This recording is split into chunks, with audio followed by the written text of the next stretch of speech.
புகைப்பிடித்தல் புற்றுநோயை உருவாக்கும். மது உடல் நலத்திற்கு கேடு விளைவிக்கும். அரேபிய மதம் சமூகத்திற்கு தீங்கு விளைவிக்கும்.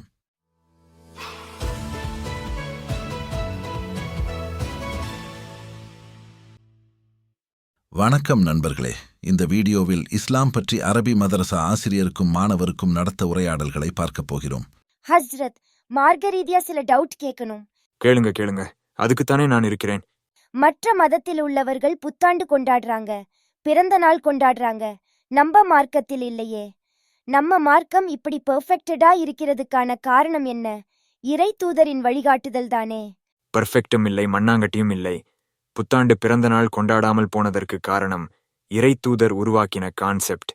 அப்படி உதாரணத்திற்கு புத்தர் பிறந்தார், இயேசு பிறந்தார், இப்படியெல்லாம் சொன்னால் அதுல அவங்க புத்தகத்தின்படி ஒரு லாஜிக் இருக்கும்.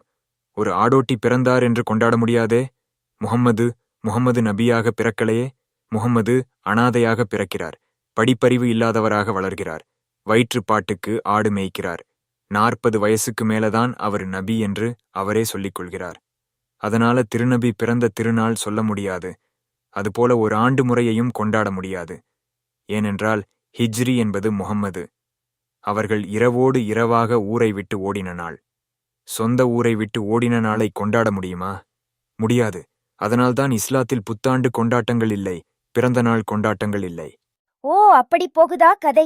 சரி, இதை யாரிடமும் சொல்லாதீங்க ஹஸ்ரத். நாம இஸ்லாத்தை ஓர் இறை மார்க்கம். இங்கே சிலை வழிபாடு இல்லை, பிறந்த நாள் கொண்டாட்டங்கள் இல்லை, புத்தாண்டு கொண்டாட்டங்கள் இல்லை.